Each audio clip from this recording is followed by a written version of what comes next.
This will be just a short video. I'm going to pick this. It looks like a bit overripe. Italian 258.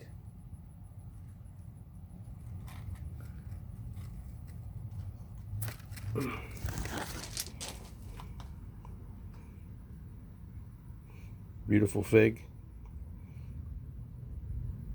It's a little lighter than typical or characteristic to this variety because it's been spending a little time in the greenhouse here with the rainstorms and with the winds that we've been having, and getting a little too big for me to lug it around. So I've been a wee bit remiss in getting it out there in the golden sun. And all fig trees need that. Sun. 8 hours of sun or more, as much sun as you can get. Heat too, but sun first. Plenty of sun. And real sun, not filtered sun through a greenhouse roof. Well, they're ripening. Look how beautiful this is. This has been out in the sun a lot this year. They're ripening, but they won't have the degree of exquisite taste that one has that ripens in the natural sun. Still delicious, but I can tell the difference. And many experienced growers can tell the difference too.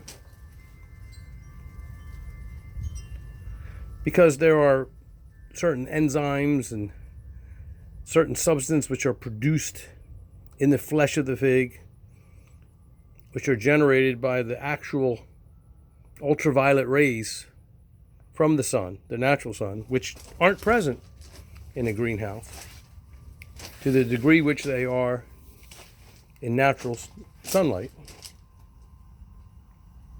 And those chemical combinations, compounds, enzymes, so on and so forth, they're the ones that bring about that burst of that extra burst of exquisite flavor. But this tree has been in the sun so much. It's a magnificent tree, by the way, I have to say. Look at all those fruits. This will just continue to produce right on up until the frost. But it's spent a lot of time in the sun, in the natural sun. But enough time in the greenhouse that the color is just a little off. Let's cut into this. Hold on one second. I'm not good at this, as you know.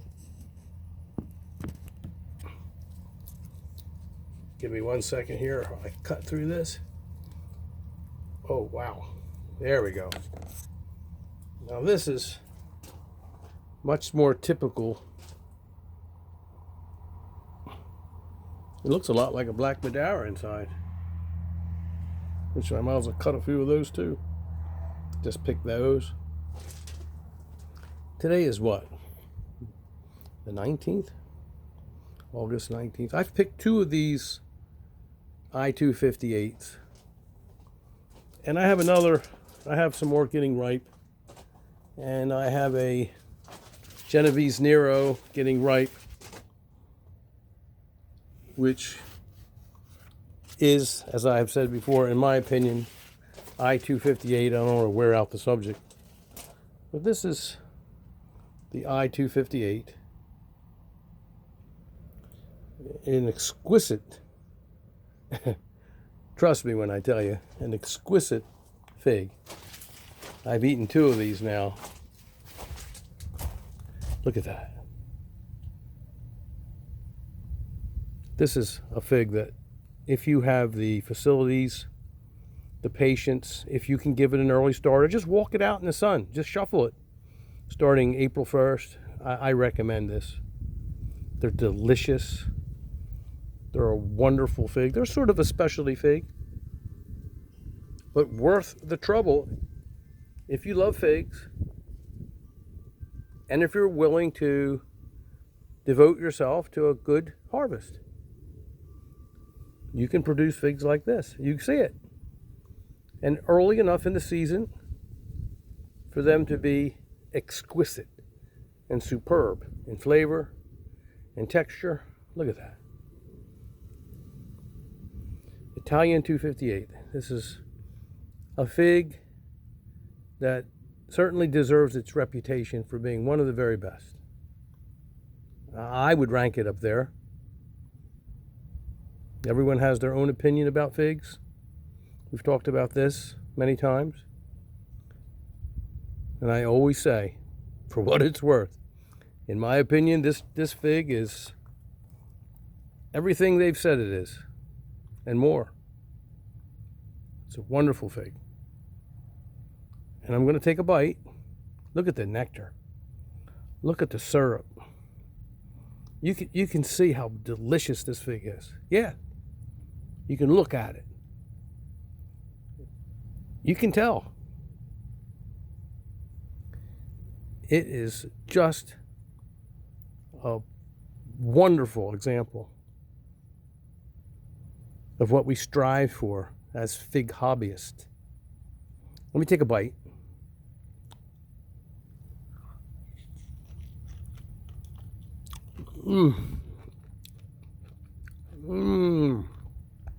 Wow. That is a burst of flavor. It's indescribable. It's so good. One of the finest figs. It's up there, it ranks up there with some of the other great figs. Let me take another little bite of this. It's so good.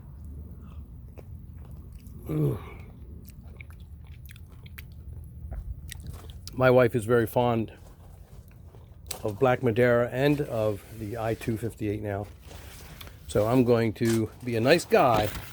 I'm gonna put, well, where can I put it? I'm gonna put it right over here for my wife. And she'll get that when she comes home. Wow, that's beautiful. Let me cut a couple of these up. These black Madera. Give me 1 second, please.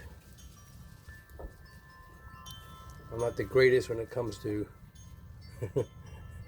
I always say, I'm not Cecil B. DeMille when it comes to movie production. You're not going to get a video like the 10 Commandments out of me. I'm sorry, I wish I could produce that for you. But I get the point across, I think, as best I can. Now here, so that just for a reference point in the future, this is black Madera, beautiful fig, gorgeous, and I love these. I love the black Madera. I love it, and you can see how beautiful it is. And there is the Italian 258. Let's compare them a little. Different color on the exterior, but not too different. A little lighter, not quite as colorful, not quite the color or the redness, but very juicy and syrupy. I shouldn't say juicy because that's like a honey. These are like honey overtones. They truly are. They're just exquisite figs. And I don't know what it really serves to bite into one of these, but let me do it. Oh. God. I don't know what to say. They both have different flavors. I've said this many times, like chocolate and vanilla, but maybe not that strong a contrast, but there is a contrast in their flavors Both are exquisite in their own right. Two of the top tier figs for sure that I've ever eaten. And you know what? My Smith is almost over with. I've got some little figs here that these are going to get ripe, and then some small ones that will probably not make it like that. And maybe this one's never going to make it. This tree produced probably 75, 80 figs, at least. I had a feast with this Smith, and you know what? Honestly, I would rank Smith in there with Black Madera and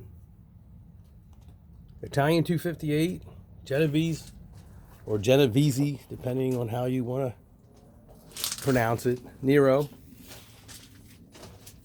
which is getting right here, and you can see it looks exactly the same as the Italian 258.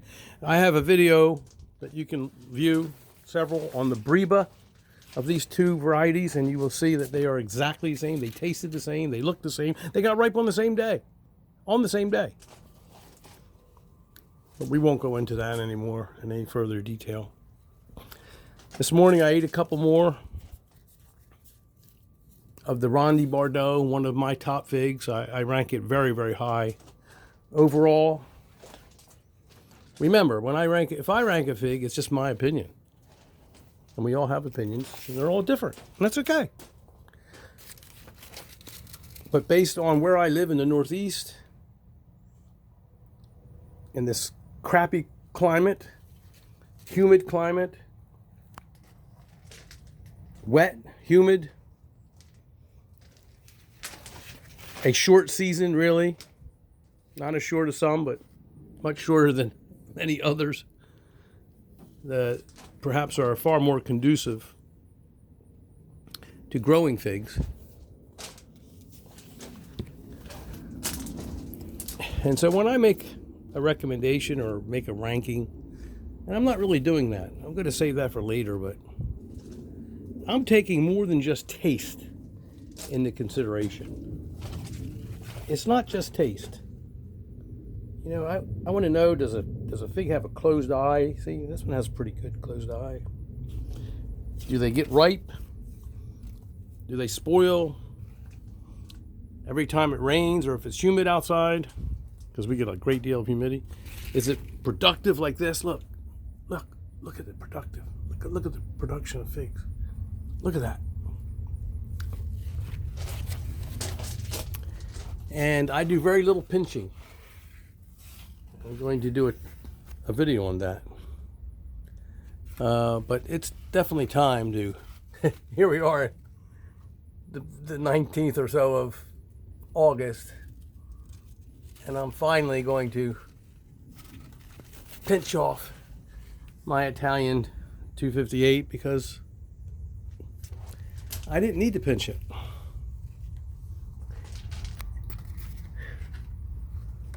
It's a vigorous grower and it's a vigorous producer. It produces practically a fig on every leaf.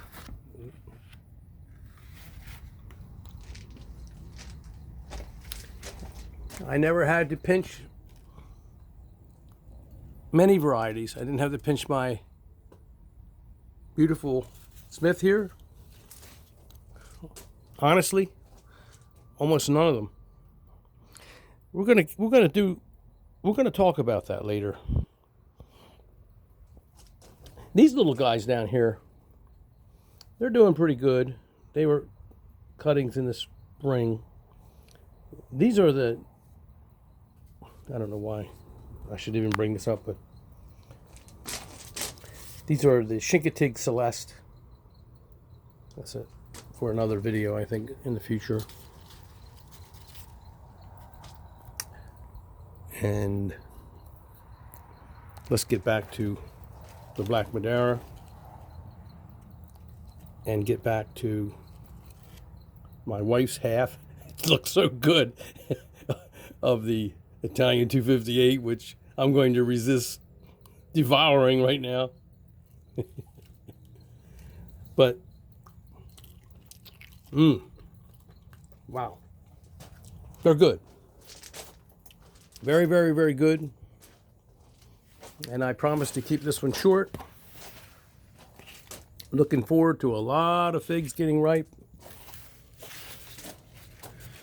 Here's another Battaglia green. I've got a lot of I've been eating a lot of Battaglia green. Oh, there's one I missed. Ooh, wow. Good thing that Battaglia green is a good cultivar. It's not spoiling, not splitting. There, better pick that one. There's another one. There's probably another one in there. So, oh, there's another. Wow. Let's take a look. There's another one right there. Oh, wow, that one's a big one. I don't know if you can see this very good here. I'll rummage through here later. But that looks about, here's another one getting ripe. Beautiful. Some more getting ripe. We can cut these. We've done a video on this before. Hold on a minute. Sorry. Back to my crude ways. But some of you may want to see the inside of a Battaglia green. There we go.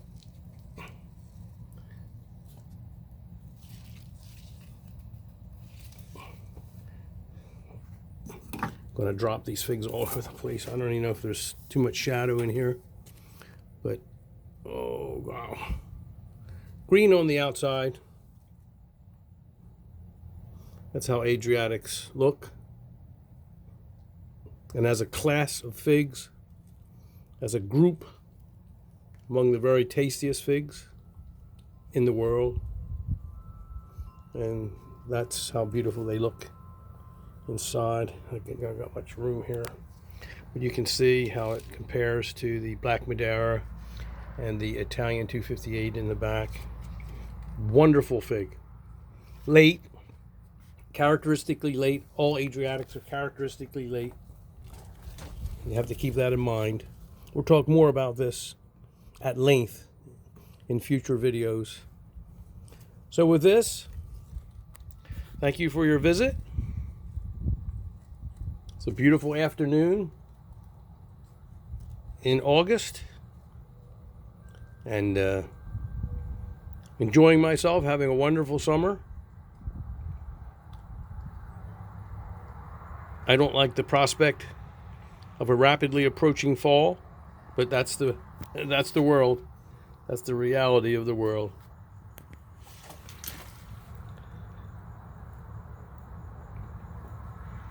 Have a wonderful evening.